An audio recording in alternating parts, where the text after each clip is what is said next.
Hi everyone, welcome back to Mike on Mike. Let's check out the films that came out on Friday and see if they popped or flopped. Here are the results from Friday. It looks like in fourth place is Me Tuscany, which that made $8 million. The budget for that one was $18 million, so it technically flopped. I said 10 to 15 that it was going to flop, so it made 8. And it's at 3,000 theaters, though. So that's interesting. And then Faces of Death. I'm very surprised. I thought it was going to, be in the top 15, maybe 10, but then, fall off eventually because whatever. The trailer looked cool, and it doesn't seem to be like the old one. The old one is a guy, like a doctor or a scientist or something, presents these clips of real things that turned out that a lot of them were faked, like a guy being electrocuted, whatever else. Oh, the famous monkey brain eating one is totally fake. It's not a real thing. There's a few real ones in it. Like they show the aftermath of the original one. And that's why I don't get how this movie, it's a remake, because it's not the same. But the other one shows footage of things, at the end it shows the aftermath of Flight 183 or whatever that was in San Diego that crashed a long time ago. And they show the aftermath of it, and it's really brutal footage, like crime scene type of footage. Alongside a few other ones, like slaughterhouse stuff that they don't do anymore, like old techniques that they used to use in a slaughterhouse on livestock and cattle. There's footage like that. But yeah, but that's the old one. It's almost like a documentary of ways to die, basically. It's basically that. So this new one, though, if it was a remake like the old one, it would use things that happen now, and that's what would be included in it, is real footage of incidents that happen nowadays. And that's not what this movie is. They find the old movie or something, and someone they try to recreate it or something. I don't know, whatever. But it's not entirely a remake. It's using the idea of the old movie for this new one. So I'm just surprised that I think the reason why is if it was a real remake, it would be like the other one. And I don't think it would have worked here so well. I don't think people would have really wanted to see it. But since this is not like the old one, this is completely different. It just uses the name of the old movie. So it's I found this movie called Faces of Death by this new girl who works at a company. And yeah, so it's technically not even really, it shouldn't even been called Faces of Death. Maybe it should have been called Death Face or something, or Face to Death, right? Or something else, because it's not really a Faces of Death remake. How to Make a Killing is a remake of Kind Hearts and Coronets.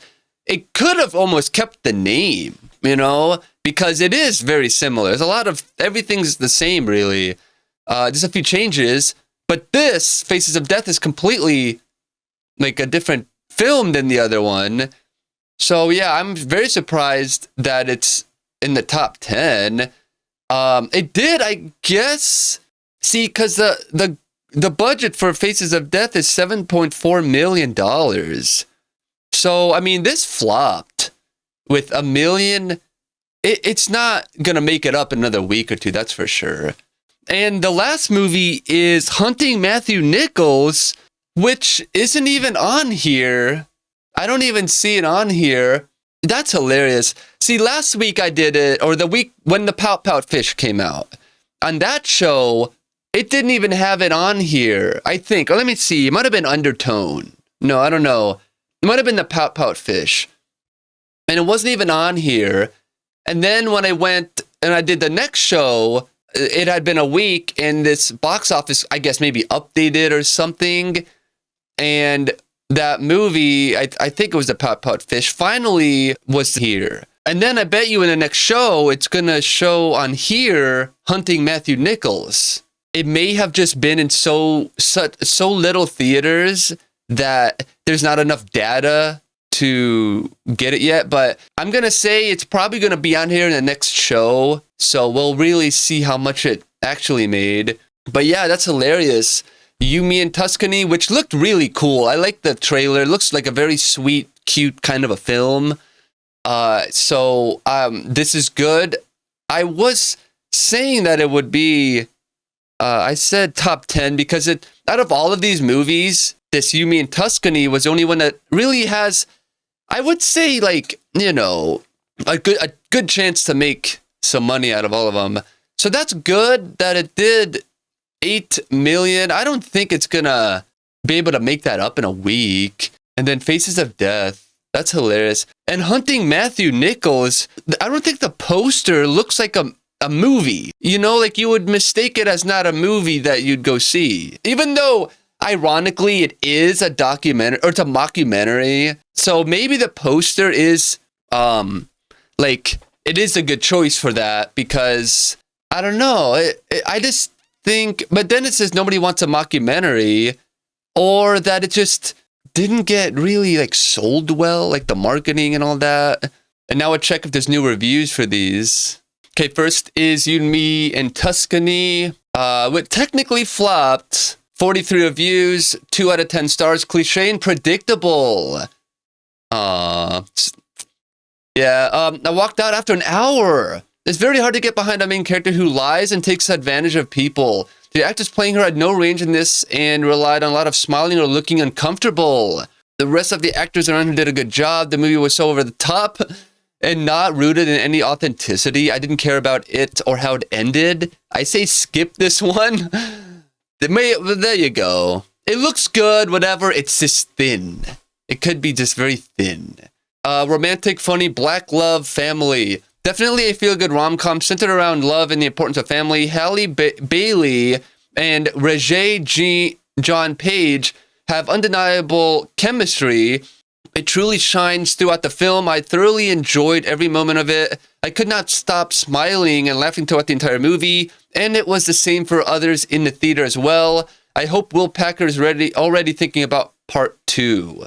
Interesting. Yeah, it doesn't need a part 2. Well, this person thinks it needs a part 2, so maybe it does, but technically probably it doesn't. 2 out of 10, race-swapped version of The House Sitter. 1992. There you go. Oh, Steve Martin. Well, that's probably funny. The House Sitter, 1992. In this, Goldie Hawn and Steve Martin rom-com romp, a down on her luck restaurant worker has a one-night stand with a successful man. Goes to his hometown and moves into his empty home pretending to be his wife while connecting with his family and community. You, Me, and Tuscany, 2026, a black house sitter, I can't make this up, meets a successful man at a bar, shares a night with him, goes to his hometown in Italy, moves into his empty house and pretends to be his fiance while connecting with his family and community. I mean, the premise seems very weird. But it's a sweet love thing, right?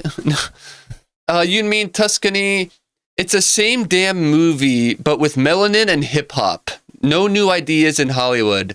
Uh-oh. Halle Bailey, God, that's a tough name. Halle Bailey stars, or should I say is present in this film, as she's little more than a rom-com blank bad girl, good girl trope, a sexy comedic foil. How do we know she's sexy? She's the only one dressed differently. Seriously, the wardrobe department should be fired. She deserved to be more than on-screen fan service. Stuck in the shadow of 1992, she tries and fails to be a character in this movie. She's a cook going to Tuscany to study cooking. Oops, she's not a cook. Studies none of the cooking. Mostly, she's just a con artist. I thought the mom, taught her to be a chef and she dies, right? She's a spicy fiance of the family black sheep, but this isolated Tuscan Italian family has a black adopted son. This is a weirdly worded writing, by the way. Who she gets the hots for. Cue the sprinklers and topless dude. Backdrops are green screen and it's bad. Wow. A drinking montage contains gibberish and the word wine repeated over and over. There's a week-long festival that is never shown except for a short race sequence. The family works too much but are never at work. It's bad. If you're a 16-year-old girl, you may like this. Otherwise, watch the 1992 version. It's much better. If you just want a rom-com, look up My Life in Ruins. Way better story, better comedy, better case. Papa John's, right? That's hilarious. 10 out of 10, warm. I just finished watching You, Me Tuscany, and wow, it is such a beautiful movie. The setting alone had me wishing I could jump right into the screen. The story felt soft, romantic, and comforting without being too over the top. The other person just said it was too over the top. Now it's not over the top. It's the kind of movie you watch when you want to relax and feel something good. I really enjoyed it. Would definitely watch it again. It's just one of those movies I think you're going to be sitting there and you're going to be having thoughts like this. Why would she do... What? How come that... Wait, I feel like there's going to be a reaction. 2 out of 10, Acting is so bad in movies in general is predictable. The trailer tells you everything that is going to happen. The family and even the food felt so minimal. Like they zoomed in on the pasta and it was not appetizing at all. Very disappointing. Halle Bailey is someone I love, and this is just very sad in general. Even the outfits in her, and it's like her face wasn't saying anything. The acting being bad made the movie a bit funny for me, so that's why I made it a 3. Okay, well, that's funny. 5 out of 10, the acting versus the writing. 5 out of 10, a rom-com. Yeah, well, okay. These are some bad reviews. Let's check out the Rotten Tomatoes reviews. Here are Rotten Tomatoes reviews. 70% from the critics and 93% from the audience? What? That is bizarre. Critics' consensus. A sweet-natured throwback to the romantic comedies where stakes were low and chemistry easygoing. You, Me, and Tuscany doesn't fully justify its credibility gaps, but proves as pleasingly light and bubbly as Prosecco. Okay. I don't know. I mean, I got the feeling I was like that. I mean, it's just kind of a weird plot, whatever. But it's a movie, so... And it looked good and all that. Katie Walsh from Tribune News Service gave it 2.5 out of 4 tomatoes, saying, for an outlandish romance set in a theme park version of Italy that features more slow-motion shots of food being tossed in the air than an 80s McDonald's commercial, it's actually pretty charming. Peter Travers from the Travers Take gave it a splat 2 out of 4, saying, in this rom-com that evaporates while you're watching it, it's a mismatched Halle Bailey and Roger John Page fight, a losing battle to outshine the Tuscan scenery. Okay. Moira McDonald from Seattle Times gave it a 3.5 out of 4 tomatoes. So yes, this is a standard rom-com in all the best of ways, both playing with the genre's well-trodden tropes and letting us enjoy how much fun they can be.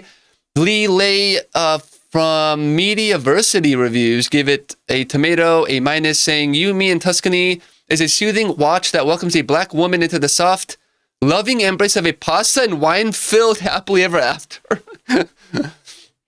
That's funny. Audience reviews.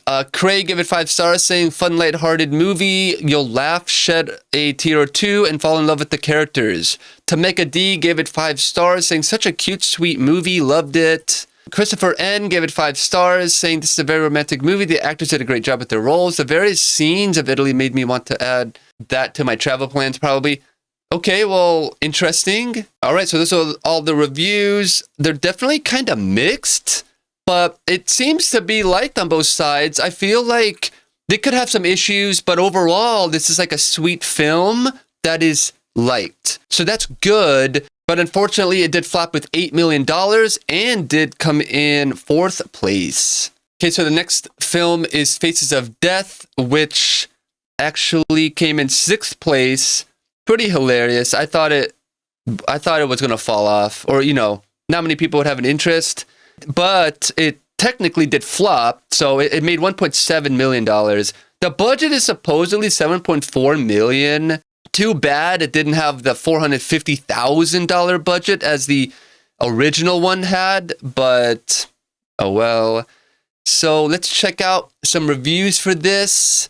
It looked like it has a chance to do well. 22 reviews, though. I feel like there should be more. 2 out of 10. Wow, bad cast, terrible directing, worse storyline. This movie had potential to be so good, but the main character is a poor actress who annoys you so much you can't focus on the movie. The voice of the antagonist was also obnoxious. While he did a good job as a maniac, his choice of voice adds to the annoying audio in this film. They should have ensured the antagonist killed everyone and the movie ends with society enjoying the videos like the sick people they are. See, okay, interesting. Wow.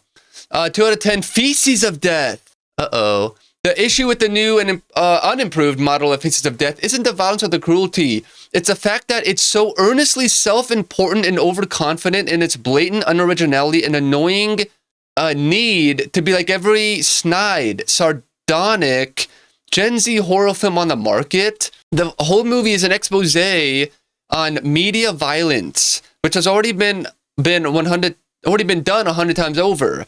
That effort feels especially clueless coming from a movie that's a cash in on one of the most controversial and well-known shockumentaries of all time.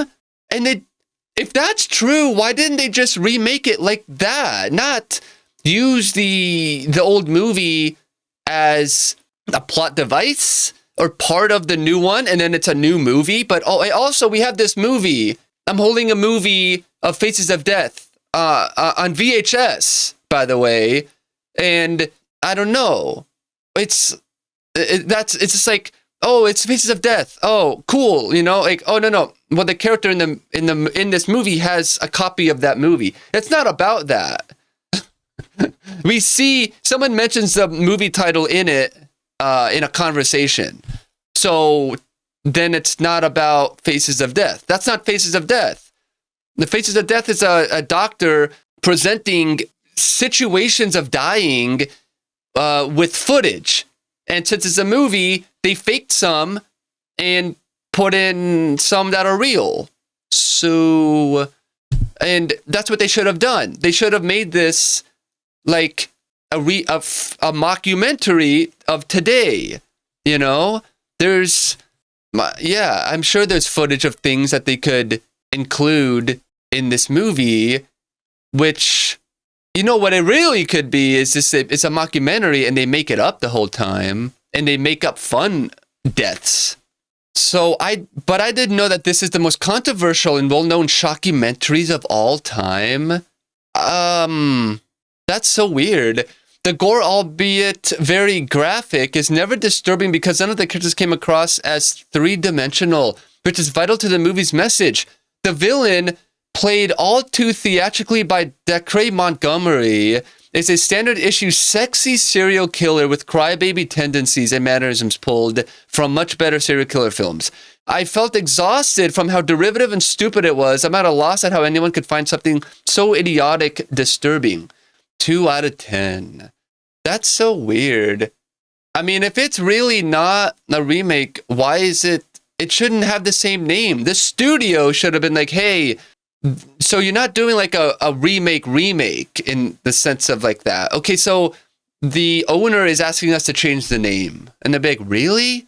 Like, yeah, you're not doing a real remake. You're using the old movie as a part of the new movie. So they want us to change it to like Deathface or something, or, you know, whatever. I think that if they did the movie again, Faces of Death today, it would be with high quality video, by the way. It would be whatever deaths and things that have happened in the last 30, 40 years or whatever, or less, 20 or 30 years, would be shown or like recreated for this movie. And that would be Faces of Death. It would have a new doctor guy, whoever, Dr. Drew, no, and he would present Faces of Death, and that would be the movie. But this is a girl working at a place discovers the movie or whatever. So it's almost like it's almost like a sequel in a way. 6 out of 10 is a decent film, a lot of questionable moments, but decent. Let's see. It's horror in the film, strange in the middle ground between being engaging, losing its grip on the audience. It's a decent film, a lot of questionable moments, but decent. Faces of Death is a horror film that sits in a strange middle ground between being engaging and completely losing its grip on the audience. While on one hand, it has enough tension and curiosity built into its premise to keep you watching, but on the other, it frequently drifts into moments that feel slow, uneven, and at times outright boring. That's the kind of film where you might find yourself debating whether to stick with it, yet still staying seated just to see how it all plays out. The pacing is one of the film's biggest challenges. There are stretches where the story feels like it's dragging, lacking the intensity of progression needed to maintain consistent engagement. Instead of steadily building suspense, it often stalls, which weakens the overall impact. Horror thrives on momentum and escalation, and here, that rhythm feels inconsistent, making the experience feel uneven from start to finish. A major issue lies in the film's approach to realism, since the story presents itself as grounded and centered around a human antagonist rather than anything supernatural. It creates an expectation that the event should feel believable. However, certain situations, particularly involving the final girl, push that believability too far. Moments where she is able to evade or outmaneuver a dangerous killer don't always seem convincing, which takes away from the tension. And instead of feeling suspenseful, those scenes can come across as forced, pulling you out of the experience. That said, it's important to recognize that this critique isn't about putting the actress down. In many ways, her presence in this role is actually something refreshing. Seeing a different body type take on a survival role in a horror film opens the door for more inclusivity and broader representation. Okay. It challenges the typical mold of what a final girl looks like and suggests that the genre can evolve in more diverse and meaningful ways. Did you see in Scary Movie when the girl during the party goes to the garage and the scream killer is there and she tries to escape by going through the doggy door and gets stuck in the garage door, and the scream killer makes it go up and she's too heavy, and I think there's a reason why certain people are cast, specifically their body types. Let's see. So it says, despite these flaws, the lead actress does deliver a performance that is stronger than expected, even if the character is written in the scenarios that don't always feel realistic. There is still an effort to bring emotional weight and presence to the role. That performance helps ground parts of the film and gives it something to hold on to when the narrative itself starts to slip. From a storytelling standpoint, the film feels like it had potential but struggled with execution. The premise of a grounded horror scenario involving a serial killer could have led to a much more intense and immersive experience, but the lack of consistent pacing and believable progression holds it back. There are glimpses of what the film could have been, but they are not sustained long enough to elevate the entire project. Overall, Faces of Death is a mixed horror experience. It's not entirely effective, as it does manages to keep your attention at times, but it never fully capitalizes on its strengths. The uneven pacing, questionable realism, and missing opportunities prevent it from becoming a truly memorable or impactful film. It's watchable, but it ultimately falls short of delivering the kind of grounded, intense horror it seems to be aiming for. Wow. Here are the Rotten Tomatoes for Faces of Death. 68% on both sides. That is so funny. Wow. I'm surprised that so far both of these movies, they're liked more on Rotten Tomatoes, though. IMDb seems to be a little bit more mixed. The critics' consensus: a fiercely transgressive, self-aware reimagining that occasionally gives way to conventional genre exploitation. Faces of Death interrogates a morbid spectacle of violence with striking brutality and intelligence. Wow. Critics' reviews: Brian Tallarico from RogerEbert.com gave it 3 out of 4 tomatoes, saying, "It becomes a heady swirl of themes and ideas, the moderator of the online age fighting back against what this dark time has birthed." Richard Whitaker from Austin Chronicle gave it a splat 0.5 out of 5. Holy crap. Faces of Death is dull and thoughtless. its attempts to smash influencer culture into voyeurism feeling artificial. Alice Wilkinson from New York Times gave it a tomato, saying it reveals how seismically and rapidly the relationship of what we see to what we believe has changed. Jordy Sirkin from Jordy Reviews It gave it a tomato, saying it may not strike up as much fear as the first, but it's a smartly done commentary on the digital age. The old one is literally a documentary feeling to it. Like the Smashing Machine is based off the documentary, which that could be a good example for this, a good comparison. Even though the Smashing Machine has a kind of documentary feel, it's more of a movie. It's not like an obvious, like a camcorder in your hands and then you bump it, or you're filming on an angle you don't know. You know, you're an amateur filmmaker and you're trying to film correctly. So, yeah. Audience reviews. Joe gave it 5 stars, saying it was nothing like the first one. It went in a different, completely direction. I thought it was a good movie, good plot. See? It's nothing like the first... The other one is like something you would show to like doctors who just graduated, or surgeons who just graduated school. You know what I mean? Arcane Cognition gave it 5 stars, saying if you saw Faces of Death 1 and 2 and feel hit with a wave of nostalgia to see this, do it. If you want to see nostalgia, a standalone movie, okay. And then Pedro gave it 5 stars. Oh, well, 4.5. Saying the ending was when it gave me peak adrenaline. Film was good. Really? None of the audience people hated it? Okay. Okay, so those are all the reviews for Faces of Death. This film grossed 1.7 million, so it flopped, but it did come in 6th place. And the last film is Hunting Matthew Nichols, which is not on the leaderboard on the numbers.com. It could, I think it just has, it's still getting its data. It probably just doesn't have enough theaters or whatever. We can read some new reviews for it, if there are any. At 35 here. 5 out of 10. It has boring tendencies, but overall it's not bad. It's not bad. I wouldn't rewatch. Hunting Matthew Nichols is a mockumentary that completely shifts in quality depending on how you experience it. It's funny that this is an actual mockumentary, unlike what Faces of Death should have been. Going in without knowing it's fictional. What? It initially comes off as confusing and even frustrating, especially if you believe it's meant to be a real documentary. But once you realize it's a constructed story presented in documentary style, the film starts to make more sense and becomes significantly more interesting. So this is without watching a trailer or anything, just going in to see it. At least he didn't freak out like that other person who saw Faces of Death and got completely... We saw this as a mystery movie and we were disgusted. How do people watch this? Calm down.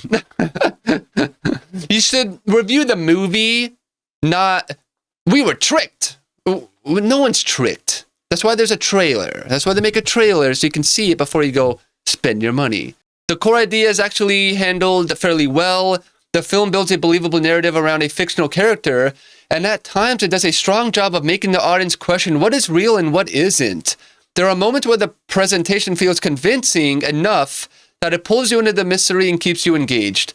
When it works, it really does create that, could this actually be real? Feeling that mockumentaries aim for. Wow. However, the film does suffer from noticeable flaws in consistency and logic. Certain details don't hold up under scrutiny, like continuity issues, with evidence of footage and how the documentary material is supposedly compiled when key elements of the story don't logically support it. These gaps can pull you out of the experience, especially if you start thinking too critically about how the footage is being presented. I know, it's like you find footage and if it doesn't have the final, like the big twist moment, the footage cuts off right when the guy gets killed, and that's how the footage is. That's how the footage is. That's actually like realistic. But when it cuts on a part that's like too convenient, you know, like right before, like when Godzilla in the old King of the Monsters, whatever, when it would show him at the first part of the movies, whatever, it'd show them, and then the doors would close, and you'd see them, and couldn't show them all the way. So it could be like that like you're like, oh, this is how convenient. That's the only clip you get. Perfect. You don't have the full clip. The camera doesn't go black and you hear it. Oh, you know what I mean? So it could be that, like, yeah. Like, oh, how convenient. They have that, but not that. Okay. Too distracting. So despite those issues, the film is still somewhat entertaining if you accept it for what it is. It's not a polished or airtight production, but it does enough to keep you watching and curious. The concept carries most of the weight, even when the execution slips. Overall, Hunting Matthew Nichols is a flawed but interesting mockumentary that works better as a streaming experience than anything theatrical. I don't even know why this is at the movies.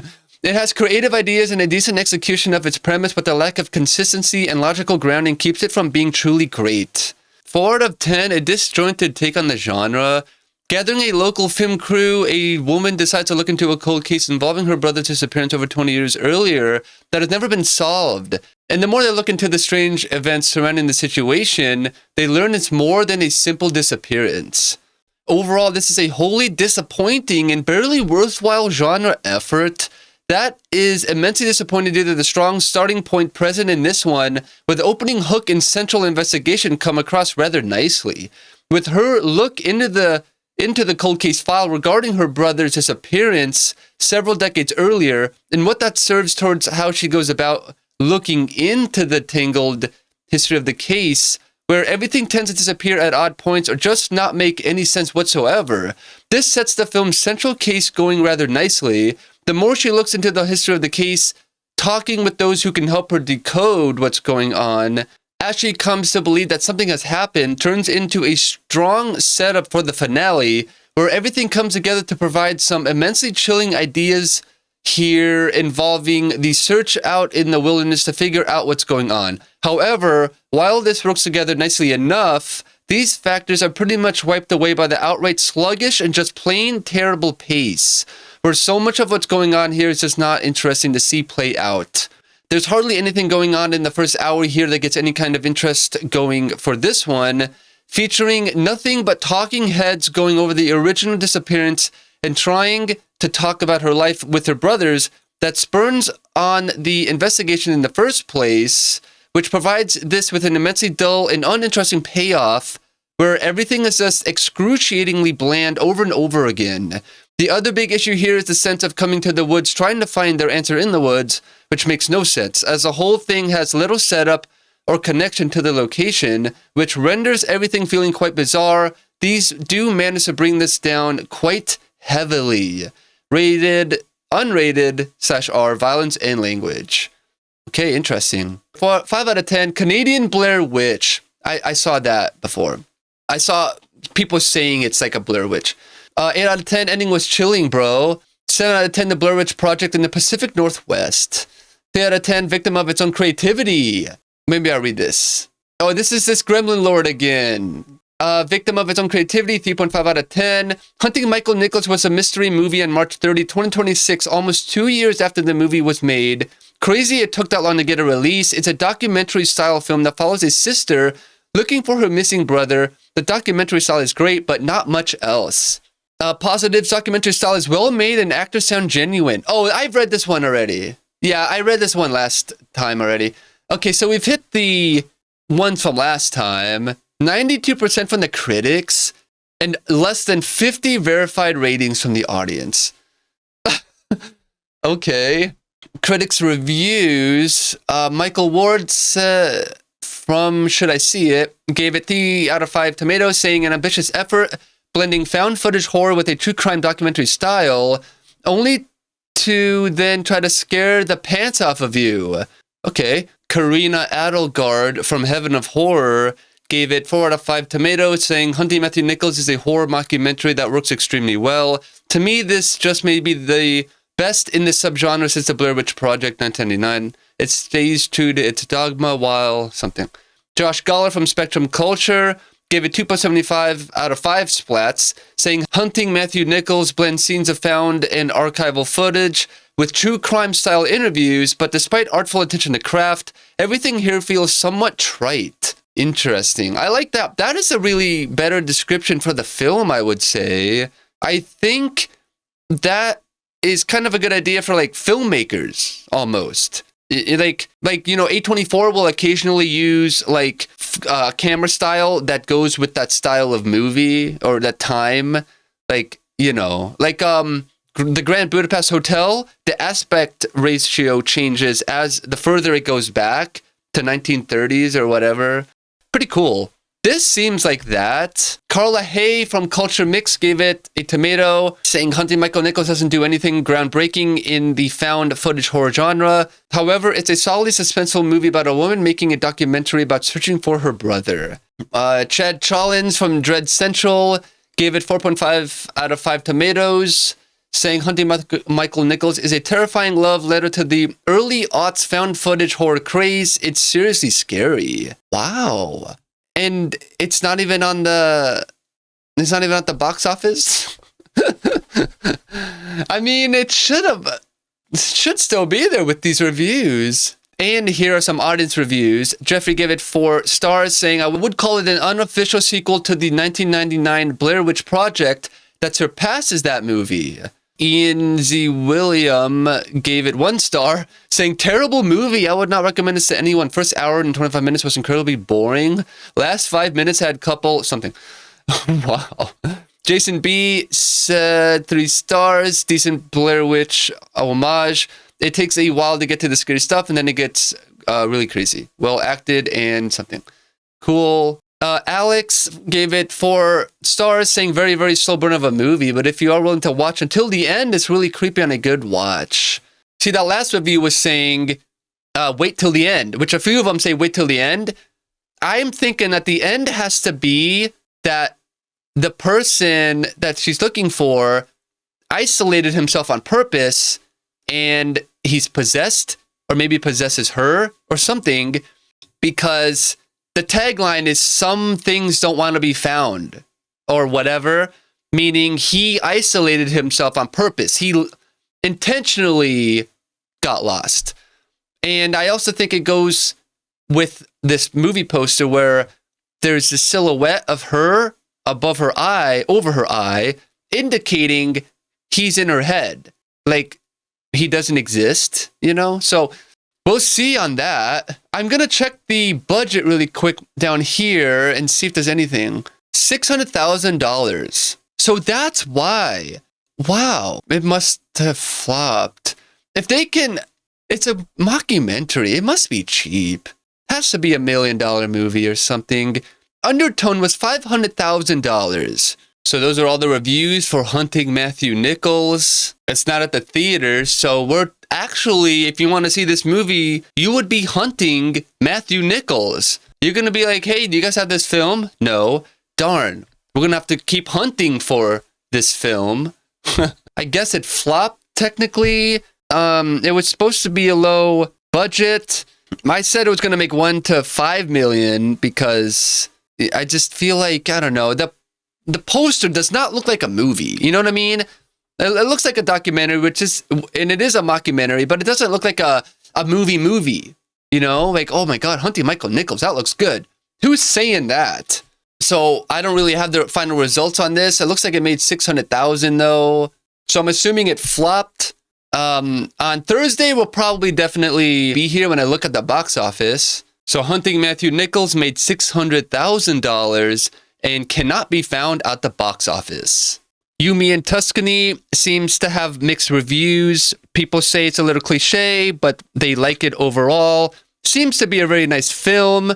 So Me Tuscany flopped with $8 million, but it did come in 4th place. Faces of Death seems to be confusing fans with it being not like the original. It seems to do things a little differently. It's getting mixed reviews. It had a budget of $7.4 million, so it flopped with $1.7 million and actually came in 6th place. And Hunting Matthew Nichols has mixed reviews. It seems like people kind of like it, and that the big twist is at the end of it. People are saying that it's a definite slow burner, and you gotta wait to the end for the big payoff, I guess, whatever that means. They say it's kind of made well. Some people say that it has a couple of issues overall, and it apparently made $600,000 and isn't on the leaderboard yet, but will probably show up soon. Okay, here are the movies that we'll be checking out on Thursday. Pretty cool. Lee Cronin's The Mummy from Warner Brothers, Mother Mary from A24. That should be crazy. The budget's probably going to be like $20 on that one.